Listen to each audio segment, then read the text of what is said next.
Monday, and once again we are going to start. And once again I am giving you a reminder. This is a batch purely in English, not in English, but at least I'll give you some support with certain words. And in a specific sentence, I will just try to give you some Hindi meaning as well, if it is required. But it is not compulsory. So please, my friends, once again I request you to make an accommodation and don't put me into the condition of a very embarrassing condition, because I can do nothing and it is not an English batch. So in spite of your persistent request, I can do nothing in this regard. Simply I will help you to pronouncing certain Hindi words and translating certain Hindi sentence whenever required. So my friends, once again I am just returning to the question paper. But before that, I will never permit you to forget what is my scheme is. What my scheme is. And my scheme is to divide history in four major parts. That is the history of 18th century, history of colonialism, history of nationalism, and the history of post-independence era. Once again, because some of you may have read history at your own earlier, some of you may have taken classes somewhere earlier. So keeping these experience in my mind, once again, I will just try to impart you. You have to discard your old method of study. Old method of study means you are moving from chapter to chapter and try to find out the solution. But this will not give you the final solution. I have developed an integrated approach, and this integrated approach will be a lot of, you can say, that is much helpful for you people, and you will enjoy a lot gradually. Once again, my method is unfolded completely, and you people will make a, you can say, a synthesis with my method. Then you will yourself realize you will just enjoy a lot. This method is a very effective and tried method. You will never, you can say, you will never be bored with this method. I am confident. So, my friend, first of all, I'm just coming to the question paper and multiple choice questions as we have done earlier. So you will follow this multiple choice question. Question number first. Which of the following treaties came into force after the Fourth Anglo-Mysore War? Choice number A, Treaty of Srirangapattam, B, Treaty of Madras, C, Treaty of Mangalore. Choice number D, none of the above. So my friends, be fast, be quick, and try to answer my question.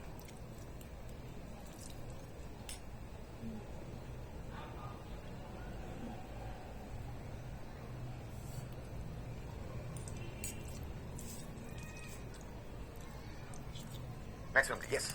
Brilliant students.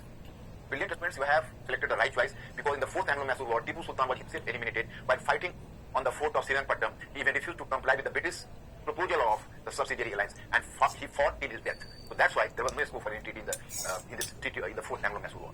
Question number 2. Which of the following was meant by the system of dual government in Bengal? Which of the following was meant by? Which of the following meant by the system of dual government in Bengal? Twice A. The company enjoyed de facto power while the Nawab of Bengal bore administrative liability. Means the Nawab of Bengal board means just carried the administrative liabilities. Even you can use the term carried. B. The company established control over civil administration while the Nawab controlled the system of criminal justice. Twice C. The company now assumed both commercial and administrative responsibilities, and D, none of the above. Just my friend, be fast. Choice number A is the correct answer. Yes. Okay, very good. Very good performance to my expectation. Question number 3. Which of the following are associated with the tenure of Warren Hastings? Which one is you can say associated with the tenure of Warren Hastings? Point 1. Establishment of Calcutta Madrasa. Point number 2. Establishment of the Supreme Court in Calcutta. Point number 3. Establishment of Fort William College. So my friends, be fast. About Warren Hastings is this question. About Warren Hastings is this question.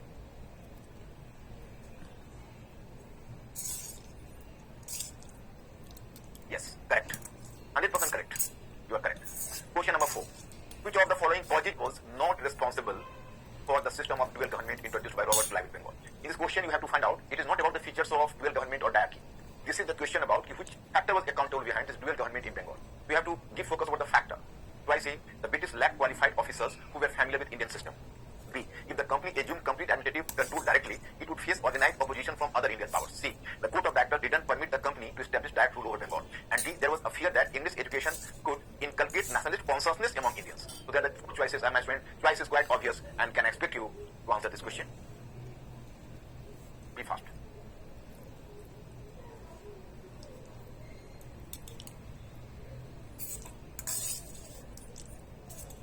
Be fast, my friends. Choice number? My student, how can you select choice number B? No, it's not completely D.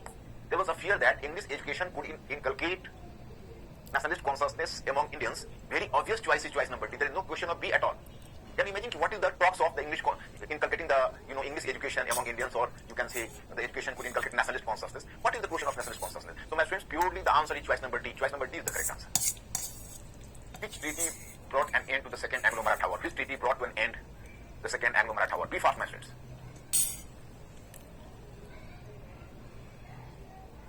And most of the students are doing what? Oh yes, but most of the students have chosen either D or B.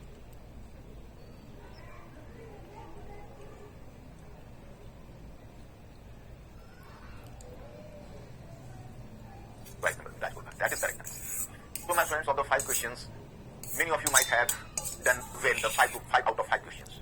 Some of you might have done 4 out of 5 questions. But whatever may be the result, that is commendable, and I'm happy with your performance. My friends, just give me the reminder. Have you left any question for mains to be finished, Mr. Ankur? Any homework? I'm forgetting a question. Have I given you some homework? And need I to impart you any model answer? My friends, please give me a reminder. Which is the question? Which is the question? I'm forgetting the question, so please give me the reminder.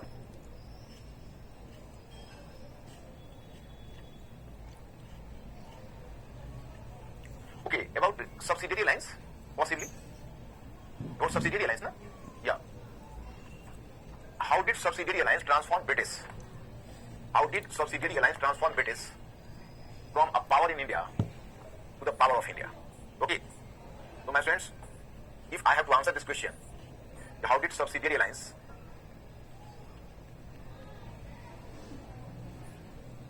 from the British, from a power of India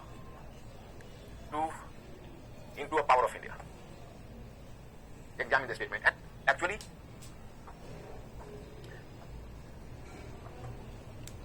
okay, my friend, actually, I am just seeking pardon.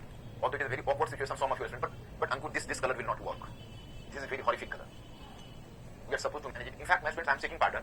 Some member of you is having color blindness. So earlier I have chosen this blue board, and this blue board was possibly offensive to him. So considering his problem, we have changed the color of the board. But now it is offensive for me myself. So I can very well understand this position. I am just trying at my best to do my work on this board today. If you will find difficulty, then I will do something. And we just try to strike a compromise between us and that student who is suffering from this color blindness. So there will be some middle path researched. मतलब कोशिश करेंगे कि हमारे उनके बीच कुछ एक coordination बने ताकि उनको भी ज्यादा दिक्कत ना हो और हमें भी बाकी बच्चों को ऑफेंसिव ना लगे. अब now there is the question. What is the question? Question is already there. Question is already there. And question is, how did subsidiary alliance transform British from a company, power in India, from a power in India to a power of India? It means, how did the subsidiary alliance transform the British company as a supreme power of India? So my students, first of all, you have to recognize, is the question hypothetical or argumentative? Mr. Ankur, ask from the students whether the question is hypothetical or argumentative. Be fast. Is the question hypothetical or argumentative? How did subsidiary alliance change the British company from a power in India to a power of India? Hypothetical question, okay? So, first of all, start the question, give a very, you can say, bright starting, give a very, you can say, exact starting, well begun is half done, a well-known proverb, you know. So, how to start this question? Is subsidiary alliance proved a landmark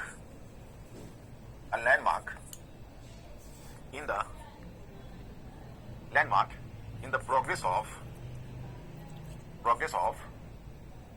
British company in India. Uncle, better to transform this board from white to black in place of black to white, the earlier color. I think this would not have been offensive to any student, and everybody will feel comfortable. So, subsidiary alliance proved a landmark in the progress of British company in India. It helped the company to emerge to be the supreme power in following way. My students, you are supposed to write the answer in 150 words. So economy in language is required. You should not be, you can say, you should not be extravagant in using the language and even using the long sentences as well as, the long paragraph. So better to make a short point now after that way and then give the dot or point, whatever you like. Okay. The British company would create a vast military machinery at the cost of Indian states. Indian states. Furthermore, Indian states would not turn against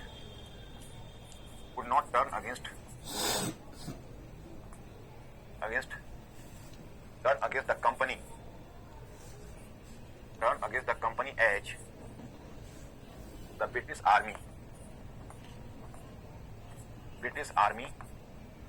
was deployed in their region. So in this way, actually, how did an Indian state dare to move against the British company? Because the British regiment was already lying in its own region. मतलब जो concerned state है उसको अपने यहाँ British army रखनी पड़ रही है. How did it dare to fight against the to run against the British? The second one point is clear. And then, my friend, as the third one point we can mention, not simply its region was occupied,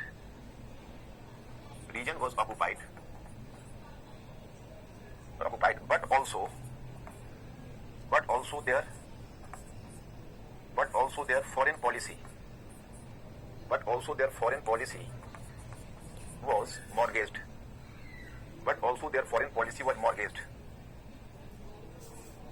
Simply region was not occupied, but also their foreign policy was mortgaged. So they cannot move against the British. My friends, 3 points are clear. At the fourth point, you have to mention here.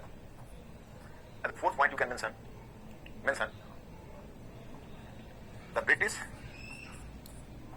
could keep French power at bay, under control. My friends, I am not writing, I am simply giving the dictation, the mouth dictation. The British could keep French power at bay or under control as British didn't allow any Indian power to employ a foreigner in its region. So as the foreigners were not allowed to be employed, how could the French make an entry within Indian states? So that was clear, last point. Now with the change of paragraph, up to the beginning of 19th century, through its successful policy, the British company could not simply break the power of Mysore, but also the power of Marathas, and up to 1803, the British company could regain Delhi and Agra and brought the Mughal Empire under its patronage. In this way, the British company became the supreme power of India. In this way, you can answer the question. And my students, just Ankur asked my students, I am confident that many of you might have written on the same line. More or less, don't try to imitate my sentence. Your sentence will be of your own, but at least the directions will be the same. Mr. Ankur asked them, did they try the question in the same manner? Please, my students, be fast. And gradually, if some of you have not so far tried, you can try in future. No problem at all.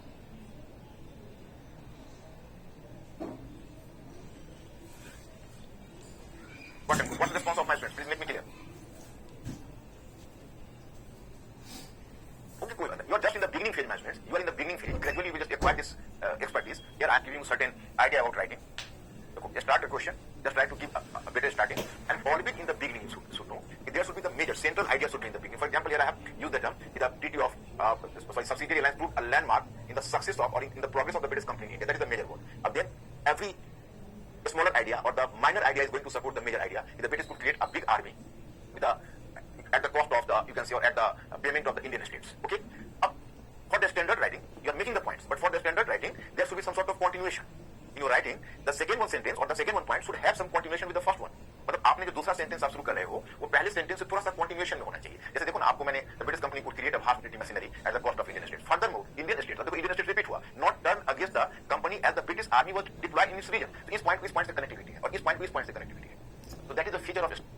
And I will, on daily basis, I will just impart you how to write the answer. 5 questions in prelims. Then I will try at least 1 question in mains. It is not possible for me to dictate the answer in the board on daily basis because I am having the dearth of time, you know. So because your time is limited. So that's why sometime I will give you the model answer in written form. Sometime I will just impart you in the class. So you can say oral conversation. Sometime even I will dictate you the answer in the class. So it is not a hard and fast and rule, but I promise you I will just make you and I will give you the expertise in question writing as well, apart from the multiple choice questions. So once again I am returning to the point. In the previous point, you know, we have already done the topic like Warren Hastings. What were the reforms of Warren Hastings, you can say. So apart from the reforms of Warren Hastings, you know. Actually, what was your last point, Ankur? I am forgetting. What I have left the course in. The last one. Just 1 minute, my friend. Just 1 minute. Allah me. And after that, was there not,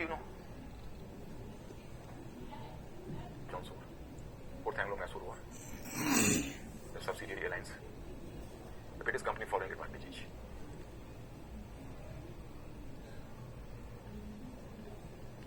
Lord Cornwallis, we have already done, students are replying. Lord Cornwallis. My students, we have done diarchy. Diarchy is clear. How did Robert Clive establish diarchy? Then I have finished. How did Warren Hastings? Warren Hastings carried 2 types of reforms. One was the land revenue reform, that is the farming system. I have brought you. After farming system, then I have to discuss about the revenue of Warren Hastings and the judicial reforms of Warren Hastings, 2 different hierarchy of courts I have mentioned about. Then even I have mentioned about the codification of laws, which Warren Hastings did with the support of some Brahmin Pandits as well as the Muslim ulemas. For example, Code of Gentoo laws, Code Book Digest, etc., etc. Then we have moved towards Lord Cornwallis. Yes, you are right.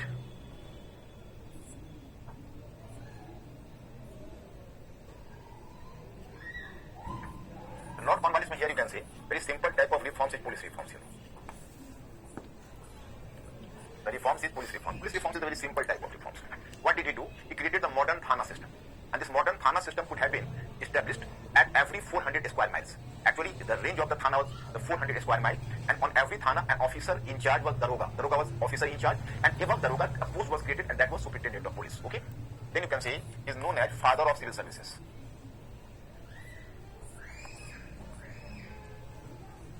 Father of civil services. What is this father of civil services? I have to make it clear. Actually, at the time of Warren Hastings, district collector was playing the dual role. He was, on the one hand, he was the head of the civil justice. On the other hand, he was the collector of revenue.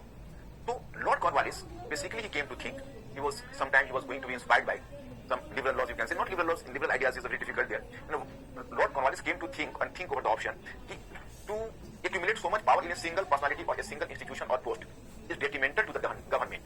So better to don't try to accumulate too much power into a single one institution or single one the post of officer. So that's why Lord Cornwallis tried to make a separation of power.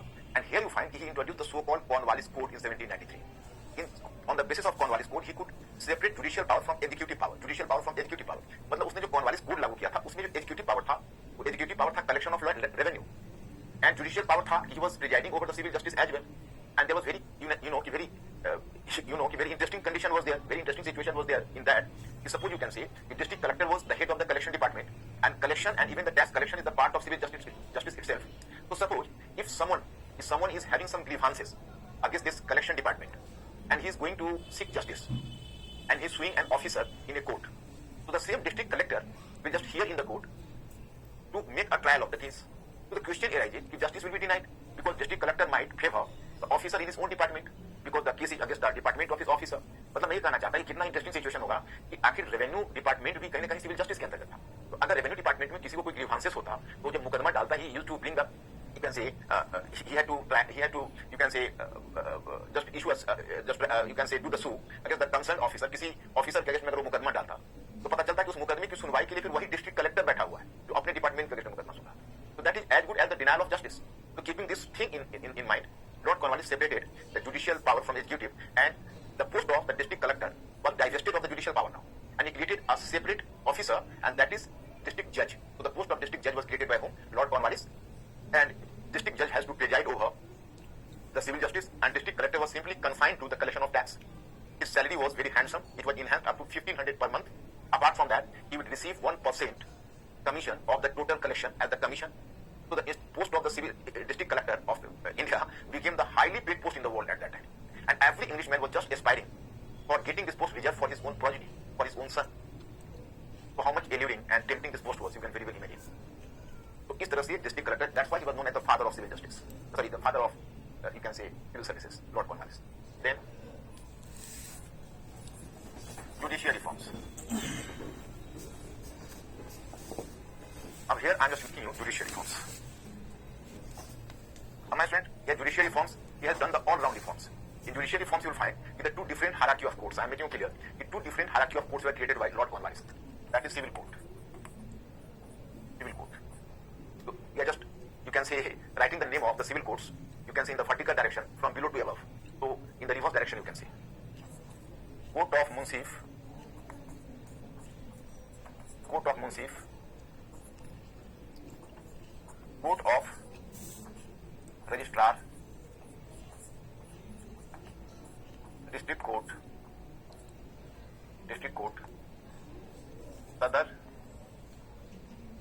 दीवानी अदालत,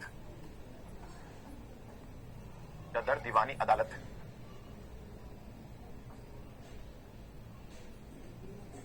provincial courts. I have to make a correction. Just 1 minute. After district court, then 4 provincial courts, then Sadar Diwani Adalat. Provincial courts, then Sadar Diwani Adalat. But my friend, it was in India, it was the highest court of appeal. But if the more than 5,000 amount is involved, if any case, you can say judicial trial or civil trial, if amount is more than 5,000 amount is involved, so from Sadar Diwani Adalat, the case could be appealed even to, there might be appeal to the King in Council at London. King in Council at London, provided the amount should be more than 5,000 rupees. So this is civil justice. Civil justice. Then criminal justice. In criminal justice, you will not find problem because only 3 hierarchies. Yes, 1, 2, 3, 4, 5, 6 hierarchies. The court of Munsif, it could have make a trial of the case involving 50 rupees. Court of Registrar, making a trial of a case involving 200 rupees. Then district court, then the 4 provincial courts, and then Sadar Diwani Adalat, and then King in Council. Here you will find simply district court,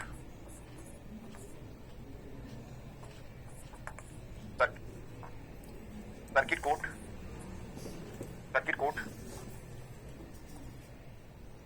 and then Sadar Nijamat, Sadar Nijamat Adalat. District court, circuit court, and Sadar Nijamat Adalat. I mean, district court, if there was a trial of someone, and if district court is giving a death sentence to someone, so that must be approved from the circuit court. Circuit court was a moving court. It used to stay at a place after every 6 months, and it could have made a trial of the cases which was being appealed from the district court. So circuit court was a middle level court, and then at the highest court of appeal was Sadar Nijamat Adalat in criminal justice. In criminal justice, it was the highest court of appeal. In this way, you can see इसमें 3 ही court होते थे, तो इस तरह से. Apart from that, you can say Lord Cornwallis just tried to make the prevailing Muslim law, because I have told you at that time for Hindus there were provisions for Hindu law for Hindus and Muslim law for Muslims in civil justice. But in criminal justice, you find there was uniformity of laws, and uniformity was the Muslim laws were prevailing at that time. But Lord Cornwallis came to realize that prevailing Muslim laws were sometimes a bit cruel. So he just tried to make this law a bit humane. For example, you can say in criminal justice, there was a provision for notch, teeth for teeth. So actually, at that time, the punishment was awarded for taking revenge. So according to Cornwallis, there should not be the awarding of punishment for taking revenge, but rather for improving the character. So it should be more humane. First one. Second one, in notch, teeth for teeth, that is another thing. If someone was being assassinated or killed, so in this trial, in fact, the court was not taking into consideration what was the motive behind the murder. Rather, more consideration was given to the fact what weapons were used in this murder. मतलब ये नहीं consider किया जाता कि इनके पीछे इनका motive क्या है, बल्कि इस बात पर कंसीडर करते इसमें कौन सा वेपन यूज हुआ है. इन सब कुछ का सब करेक्शन किया.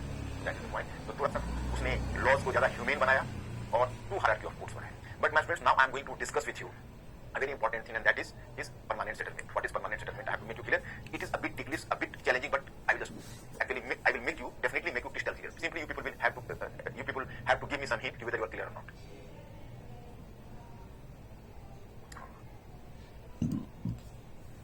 In judicial, whenever you are just talking about all the forms first, so lastly we will place here land, settlement system, and that is permanent settlement. Here I am making clear permanent settlement. What is this?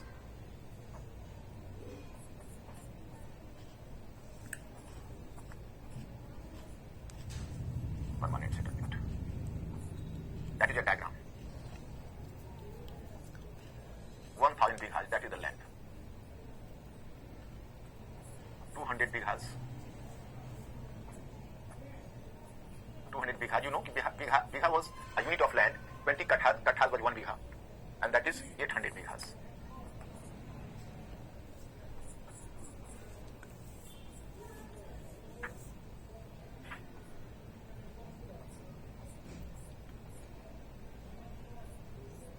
That is community land. Community land. This one. Actually, I have to make you clear. In fact, to establish a viable method of land revenue system, it has been a major challenge for the British company, right from the British company just took the power of Bengal. Earlier, Robert Clive even didn't dare to take the administration of Bengal into his own hand. Warren Hastings took the administration of Bengal into his own hand, so he's definitely, you can say, did a great job. But my friends, that there was the basic problem. The problem was that even the Warren Hastings would have undergone a phase of trial and error so far as the land revenue system was concerned. Because he introduced the farming system didn't result into better agriculture. क्योंकि मैंने farming system में बताया था कि जो सबसे अधिक जो ऑक्शनिंग में बोली लगाती उनको कलेक्शन कराई देता. Actually, the right of collection was given to the highest bidder, and those who were just making the highest bidding, so they used to fleece out the, you can say, money from the peasants. So peasants were so deeply exploited that they used to flee from the field and they were just leaving the agriculture. So the agriculture of Bengal was going to be adversely affected. Now you can ask me the question: if the agriculture of Bengal would be adversely affected, so why the British were concerned about the fact that the agriculture is adversely affected? It is due to the fact that actually in Bengal, most of the exportable items from Bengal, about whom the company was much concerned, so most of the exportable items were the agrarian products. So the success of the British trade in Bengal depended over the better production in agriculture. But the system of Warren Hastings almost destroyed agriculture in Bengal. And it was at this critical juncture that Lord Cornwallis just came to, you can say, take the charge of Bengal as Governor General. So he, first of all, because he came in 1786, but what do you know as the permanent settlement? So he could introduce this system in 1793. But earlier than that, even he thought over a lot of options, and he was being assisted by two officers. One was John Soane, another was James Grant. So James Grant and John Soane, they were his two assistants. So he made a discussion with both the subordinate officers, and after much trial, then he finally introduced this system, what you know as the permanent settlement. So just observe this permanent settlement and try to find out what were the features. Be mentally alert. Whenever you find difficulty, you will ask me the question. Suppose this is the 1,000 bighas of land. This is point A. He is a local jamindar, and this local jamindar might have existed from Mughal period or even earlier. So what was the earlier condition at that time? This local jamindar used to be a tax collector. Actually, in India, prior to the British, it was not clear who was the actual master of the land, because in land, all the contenders were making their own claim. The government was making its claim over a part of production as its sovereignty charge. The government could have made a claim over a part of production as its sovereignty charge. The local landlord was making a claim over a part of production as its hereditary rights, and peasants were obviously making a claim over the part of production as they were the actual dealer or actual cultivator or actual tenant. So my friends, in this way, all were making the claim over the part of the production. But in Indian tradition, prior to the British, it was not clear who was the master of the land. Actually, कौन है master, कौन है मालिक? But through a single strike of pen in 1793, Lord Cornwallis just converted the middlemen or intermediaries as the master of the land. Through single strike of pen, landlord became the master of the land, the master of the whole 1,000 bighas of land. Or you may ask me the question, why have I divided the land into 200 bighas and 800 bighas? The 200 bighas were the personal land of the landlord, who the landlord was cultivating himself. Because landlord was a खुद cast as well. मतलब जो landlord होता था, उसकी अपनी निजी जमीन भी होती थी, क्योंकि वो खेतीहर भी होता था. He was owning 200 bighas as the Jirat land. That was called Jirat land. And in 800 bighas, it was the tenants who were doing the cultivation. Tenants कौन है? तो peasants. उनको tenants बोलते थे. वो independent थे. Landlord का काम होता था revenue collect किया, estate को दिया. Estate एक part उनको commission के रूप में देता था. Estate used to give him a part as a commission. So in this way, the landlord used to take the commission, but was not the master of the land. Lord Cornwallis converted the landlord into the master of the land. Landlord now became the master of the land. He might make a claim over the 1,000 bighas of land as the master, but my friends, be clear. It was 200 bighas of land was under the direct occupation, but 800 bighas of land, tenants were doing the cultivation. Until the tenants were giving the revenue, landlord could not eject them from the land. मतलब landlord उनको अपने land से तब तक निष्कासित नहीं कर सकता था, तब तक उनको इजेक्ट नहीं कर सकता था, जब तक वह रेवेन्यू का पेमेंट देना बंद न करे. लेकिन टेक्निकली लैंडलॉर्ड ही मास्टर था पूरे लैंड का. अब how did Lord Cornwallis fix the rate of land revenue? Please be mentally alert. There is some formula and you people have to follow. Anku, everything is okay? You are supposed to follow this formula. This one. In 1789-90, that is the year. When the British chose the 1780-1990 year, 89-90, that is the financial year. And what was the collection of revenue? It was nearly 2 crore 68 lakhs rupees. But my friends, simply I am giving you a round figure. Suppose this year 100 rupees, Rs 100 was collected. So Rs 100 was collected. Actual collection is 2 crore 68 lakhs rupees. But I am just forgetting the amount. I am simply taking a round figure 100 rupees. So the government introduced following formula: 100 multiplied by 10 by 11. So if you are making the sum, so there is something I think 89 point something, but I am taking the round figure 90. And 100 multiplied by 1 by 11. So there might be 10 point something or 9 point something, but I am taking around figure 10. So this was decided after calculation. What was the amount here from 2 crore 68 lakh rupees what was the amount, suppose the 90 rupees is the amount, मतलब कि उसमें आपको formula लगाना है 89 90 में जो collection हुआ उसको हमने मान लिया कि 100 रुपीज है। इस फार्मूला के तहत 90 रुपीज निकला गवर्नमेंट का पार्ट और 10 रुपीज कमीशन निकला जमींदार का। Why was it called permanent settlement? इसको परमानेंट सेटलमेंट क्यों कहा गया? Because whatever amount was the share of the government, that is the 90 rupees, not exactly 90 rupees, it is proportionately, here I am just giving the example. So whatever amount was collected by the government, so that was fixed forever. Government could never make a claim over the future enhancement or the future enhancement of the revenue or whatever. Every amount, this amount is completely the preserve of the landlord. The landlord. Means that the government's amount was fixed. What was collected in 1793, so that had to continue up to 1954 till Pandit Jawaharlal Nehru would abolish the Jamindari from Bengal. So till this amount would continue. And in future, through extension of agriculture or through enhancement of the revenue tax, whatever amount would be added, so that would be added to the amount of landlord, not to the government. मतलब आपने समझा होगा मेरी बात को। जैसे अब government का शेयर 90 रुपीज सपोज करो निकला तो फिक्स हो गया। इन फ्यूचर में दो तरह से अमाउंट बढ़ सकता है। या तो एक नए क्षेत्र में आप एग्रीकल्चर को एक्सटेंड करिए, अगर आप एग्रीकल्चर को एक्सटेंड करेंगे तो उससे इनकम बढ़ेगा, या दूसरा है कि भाई टाइम टू टाइम आपने लैंड रेवेन्यू के रेट को इनहेंस किया, उसको बढ़ाया, उससे अमाउंट बढ़ेगा। दोनों ही स्थिति में वह अमाउंट लैंडलॉर्ड को जाएगा, गवर्नमेंट को नहीं जाएगा। गवर्नमेंट जो नहीं, जो 1793 में जो उसका शेयर है वही शेयर रहेगा, उसमें कोई बदलाव नहीं। This is called permanent. What about the community land? The community land was that this community land was will remain to be under the ownership of the landlord. This community land would remain under the ownership of the landlord. So this is in community land, whatever the land, that is barren land, irrigation land, forest land, pasture land. So that was earlier, it was a commons land. The peasants where the tenants were using the land collectively, or you can say they were taking the wood from the forest for their fuel. They were just using the pasture land for their grazing purpose for their animals. All were restricted because it belonged to the landlord now. So my friends, you can ask me the question, why was the government share fixed? Second thing, whatever amount the government has to get, so it has get on permanent basis. For example, you can say in 1793 the amount was fixed, but here the government was having the zero tolerance. Zero tolerance in that sense, in 1793, sunset law was introduced. According to the sunset law, if on definite date, if the landlord is not reaching there to make a payment of the amount to the district collector on the due date, his whole jamindari would be confiscated and it was auctioned. Then government would confiscate his whole jamindari on the basis of sunset law if on a definite date up to sunset he didn't reach there. On the other hand, tenants' net was put into the hand of the landlord. If on due date the tenants would not make a payment of the revenue, then the landlord would seize his land. In this way, this was going to be conditional now. Now, my friends, you can ask me the question, why did government do so? Why permanent settlement? What was the purpose behind that? Government was having four objectives. I have mentioned you strategically. The first objective, a definite amount should be collected by the government on a regular basis. But a definite sum would be collected by the government on a regular basis. The first one. Second one, there should be extension of agriculture in Bengal. Because if there would be the extension of agriculture in Bengal, so the sufficient amount of tradable goods would be available. Otherwise, there would be the decline in agriculture. So sufficient quantity of tradable goods or exportable goods would not be available in Bengal, and the company's mercantile interest would be hampered.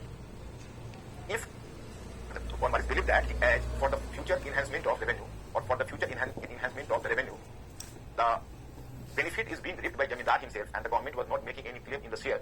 So Jamindar would prove the progressive landlord or progressive Jamindar, and he would be enthusiastic in making investment in agriculture. The agriculture will expand, and if agriculture will expand, even trade will expand, and trade will expand, the British company will be benefited. इस लालच में कि जमींदार agriculture में invest करेगा, future जो भी मतलब इनहेंसमेंट था वो सब जमींदार को दे दिया कंपनी ने। और there would be administrative convenience because it is easy to collect the revenue through hundreds of landlords instead of lakhs of peasants. And even corruption would be checked because directly the landlord would pay the amount to the district collector, so there would be no scope for leakage in the collection. And last but not the least, the landlords would emerge with the friendly to the British company, and the landlords would just stand by the British company during the time of adversity. In this way, you can say these were the four objectives. If you have to observe the objectives were fulfilled or not, the objectives were partially fulfilled. It is true. If British company could get a definite amount on a regular basis through permanent settlement, and it could have invested this amount in trade and military preparation, but it is equally true that the British company lost its future right for further enhancement of the tax. So do you know, board of directors were later offended at Cornwallis model, and it gave the further suggestion in future you have not to make any permanent settlement. I will discuss with you Rayatwari and Mahalwari, then the things will be clear. It would be, you can say, a losing business for the British company. और some students sometimes asking me the question, even you people can, कि जब British को घाटा हो रहा था तो British ने डील को तोड़ क्यों नहीं दिया कि नहीं भाई मैं नहीं मानूंगा, मैं इसके इनहेंस करूंगा. No, the company could not do that. If company could have taken such a step, the zamindars might have, you can say, might have sued against the company, and there might have been trial against the company in Privy Council, King in Council in London, and the company could have been the loser. It could have lost the case. इसलिए company ऐसा नहीं कर सकती थी वहां king in कॉन्सिंग पर मुकदमा चल जाता, बट कंपनी हार जाती क्योंकि ब्रिटेन में after all rule of law कन्वर्टन की तो जरूर थी। तो this was the case. Yes, both are the same. Zamindar is the Hindi name, landlord is the English name. Arsit, both are the same.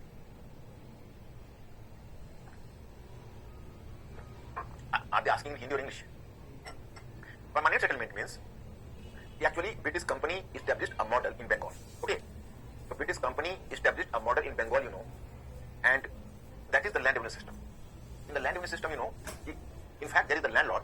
So the British company made a direct deal with the landlord, not with the peasants. Peasants were just left at the mercy of the landlord. So suppose they are the peasants in 1,000 acres of land. So the British company had nothing to do with the peasants. The British company made a deal with the landlord, and the British company made a formula. Whatever collection was made in 1789-90, so that was made the basis. On this basis, you can say, in 10 by 11 multiplied, when 90% part was given to the British company and 10% to the landlord. But the 90% of the British company was fixed forever. That was called permanent settlement. मतलब 90% जो company को मिलना है, जो amount 1793 में जो fix किया गया, वही अमाउंट ब्रिटिश कंपनी को रह जाएगी. और अगर फ्यूचर में एग्रीकल्चर का इनहेंसमेंट होगा, एक्सटेंशन होगा, डेवलपमेंट होगा, या रेट का इनहेंसमेंट होगा, तो ब्रिटिश कंपनी उस पर क्लेम नहीं करेगी, वो पूरा का पूरा लैंडलॉर्ड को मिलेगा पैसा, वो रिसोर्सेस लैंडलॉर्ड के पास जाएगा. So you can ask me the question कि why did the British company did a wrong deal with the landlord? It is for the fact that in the hope that the landlord would be encouraged to make an investment in agriculture in Bengal. So there would be the progress in agriculture. So the sufficient amount of exportable goods would be available in Bengal. So British company would be benefited from the trade because exportable goods, availability of exportable goods would benefit the British company because British company was doing trade in Bengal. इस आशे में British company ने ऐसा किया था, लेकिन वो wrong deal हो गया. लैंडलॉर्ड ने एग्रीकल्चर में इन्वेस्ट करने में कोई इंटरेस्ट दिखाया नहीं. कंपनी ने भी जो अमाउंट दिया वो basically it was wrong deal with company because in future the company could not enhance the amount of company को भी उसमें घाटा ही हुआ. और सबसे बड़ी बात है कि लैंडलॉर्ड्स को एक फ्रेंडली तो लैंडलॉर्ड जरूर हुआ, but here the point is कि it is a losing business for the company because the landlords of Bengal were basically they were the callous towards peasants. They were persecuting the peasants. They were exploiting the peasants. But due to the friendship with the landlords, the lakhs of peasants in Bengal were alienated from the British company. मतलब चलिए landlord तो मित्र हो गए British company, लेकिन जो landlord के behaviour थे उसे लाखों पीजेंट्स उनसे गुस्सा खा गए ब्रिटिश कंपनी से. और परमानेंट सेटलमेंट के बाद बंगाल में देखोगे बहुत सारे रिपोर्ट आए. So that is the factor. Mr. Ankur, is it okay?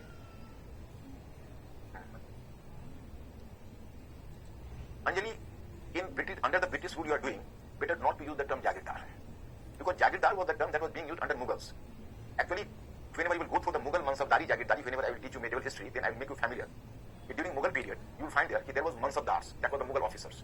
So, in lieu of salary, they were given a Jagir. Jagir means the revenue assignment. So revenue assignment was called Jagir. So Jagirdars were the government employees under Mughals. But Jamindars were the, you can say, hereditary landlords. They existed in rural areas and they were taking a part of the production as their commission through generation to generation. And they existed even earlier than the state. Jagirdars were the government employees. Their Jagirs were given on temporary basis from time to time. And on every 3 to 4 years, the Jagirs had to be transferred from hand to hand. Jhum. No revenue on Jhum. Jhum was the tribal cultivation. There is no question of Jhum. On Jhum cultivation, there was no revenue fixation. It was prevailing in tribal region. Rahul, I have already told you, in fact, basic problem of the British was not interested in judicial reforms. British were mainly interested in land revenue reforms. But as civil justice was intrinsically or deeply associated with the revenue reforms. So without doing the without doing the civil, without doing bringing the reforms in civil justice, you could not bring the reforms in revenue system. So you are supposed to bring the reforms in civil justice, and if you are bringing the reforms in civil justice, then you are supposed to bring the reforms in criminal justice as well. मतलब देखो, उनका काम था सिर्फ revenue reforms चाहते थे. उनको judicial reform से ज्यादा इंटरेस्ट नहीं था, लेकिन सिविल जस्टिस रेवेन्यू से ऐसा जुड़ा हुआ था कि जब तक वो सिविल जस्टिस में रिफॉर्म्स नहीं करते तो रेवेन्यू रिफॉर्म्स वो नहीं कर सकते थे. और जब सिविल जस्टिस में रिफॉर्म्स करते तो क्रिमिनल जस्टिस में रिफॉर्म्स करना ही पड़ता था. ये बात हो जाती थी.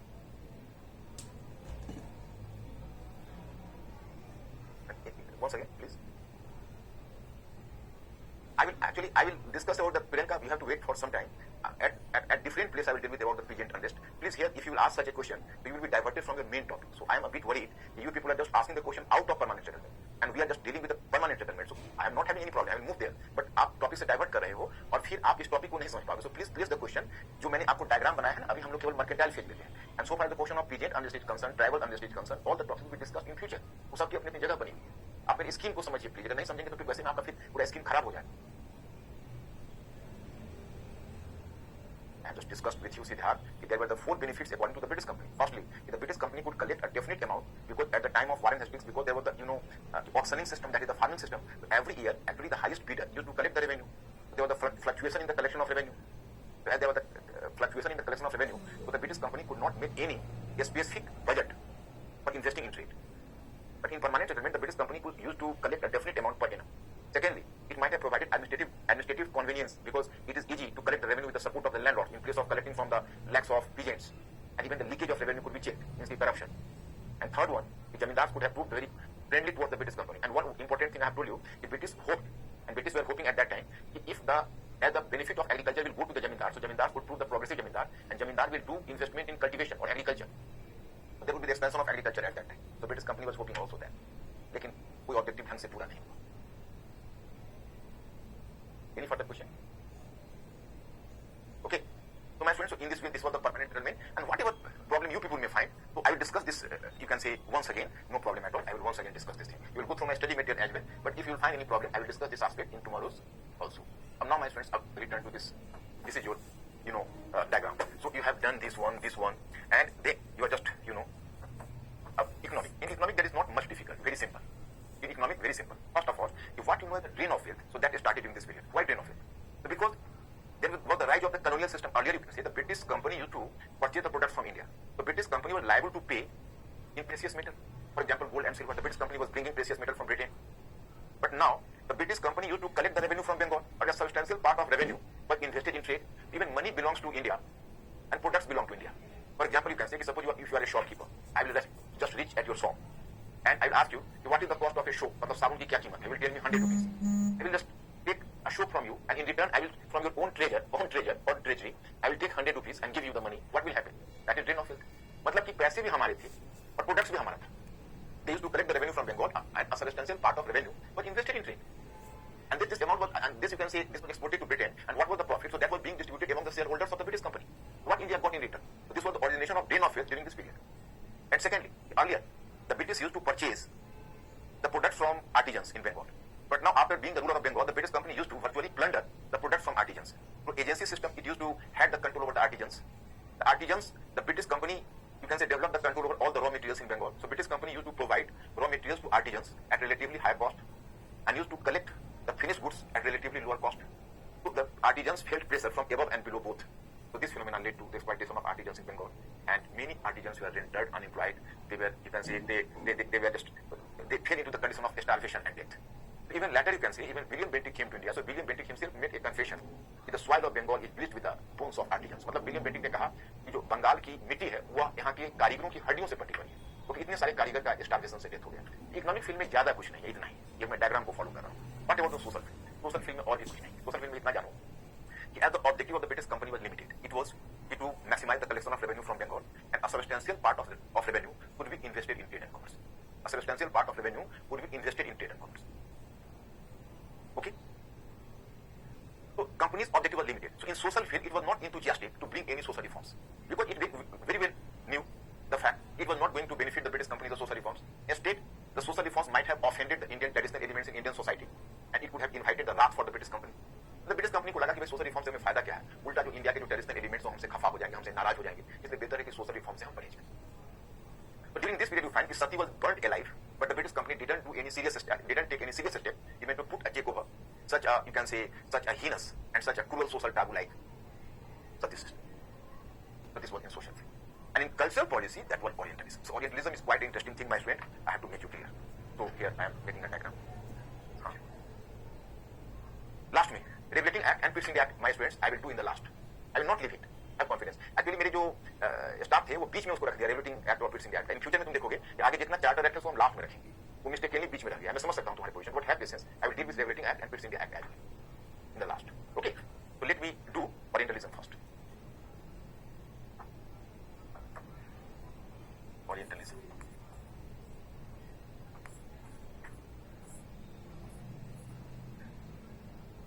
a specific interest in study and exploration in Indian past and culture.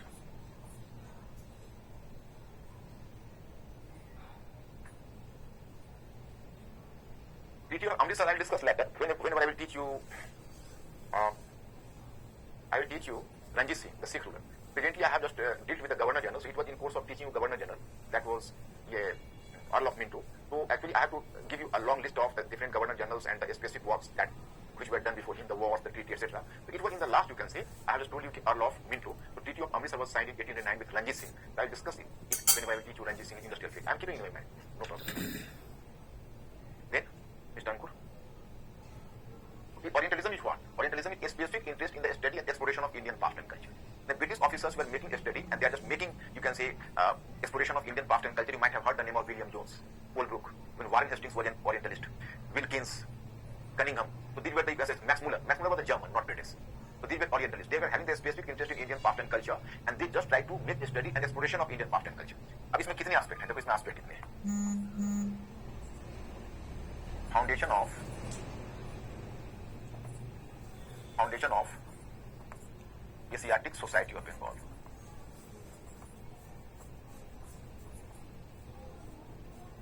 Foundation of Asiatic Society of Bengal, 1784. Who? William Jones. And this Asiatic Society of Bengal was exploring so many Indian texts. So that was Asiatic Society of Bengal. Point number 2, Foundation of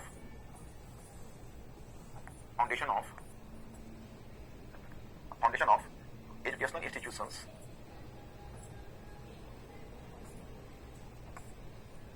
Educational institutions like Calcutta Madrasa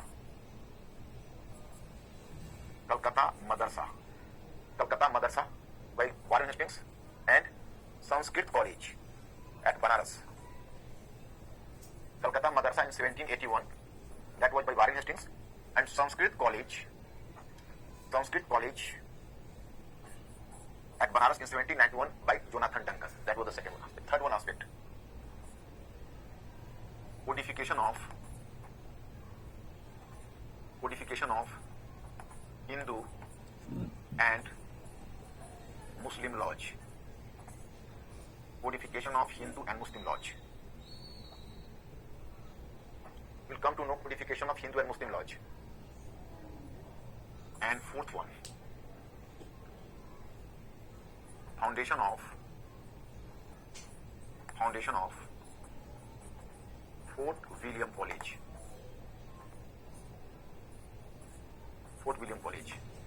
My students, these are the 4 aspects I mentioned about this Orientalism. Orientalism in exploration in Indian past and culture. That is foundation of Asiatic Society of Bengal by William Jones, which will explore Indian ancient text. Second one, foundation of education institutions Calcutta Madrasa by Warren Hastings and Sanskrit College by Jonathan Duncan, and codification of Hindu and Muslim Lodge by Warren Hastings. Under Warren Hastings. And fourth one, Fort William College under Lord Wellesley. Why? Those civil servants who were coming to India, they should be educated about Indian custom and tradition.